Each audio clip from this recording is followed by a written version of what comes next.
Thank you, Chair. First of all, it's very nice to be here. I'm Shane on behalf of Embrapa, our President of our Board of Directors. It's really nice invitation.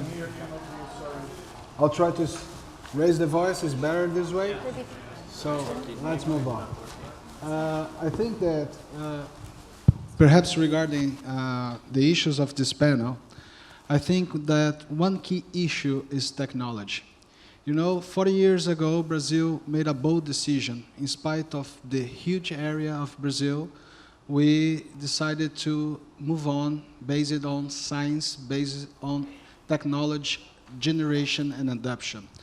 Just for you to have an idea, in the past 4 years, major crops production, meat production, we increased it by 9 to 10-fold in the past 4 years.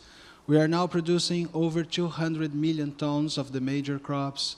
We are now producing over 25 million tons of the major meats. And how was that made? Using technology. Technology today in Brazil already represents 68% of the agricultural product. And perhaps one of the few things that we can say for sure for the future is that the future will be more and more dependent on technology generation and also adoption. When you are talking about climate change adaptation, climate change mitigation, technology is key. We have made some projections. If we keep the pace with past investments in agri-research in Brazil, that was around 1.5, 1.6% of the agricultural GDP. This means that probably in the next 10 to 20 years, we will be able to increase 30% more our production without the expansion of cropland area. However, if we have a stronger drive in R&D, the perspective is to increase by 60% without the need to increase cropland area. But you know, Brazil is a big country, and we have the opportunity to use at least part of our pasture area. We have 170 million hectares of pastures that in the past 10 years freed up 15 million hectares that was planted with crops. So this is key. As a last comment, we're talking about food supplies.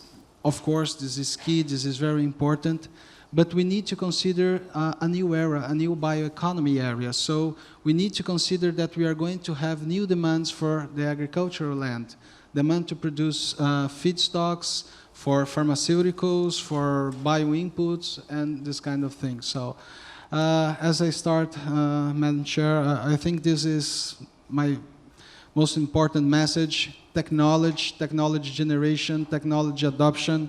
It will be key to food supplies with sustainability, and think a little bit beyond, thinking a little bit in this new era of bioeconomy. Thank you very much, Chikun, and I'm delighted to find my microphone is now working. Great, thank you.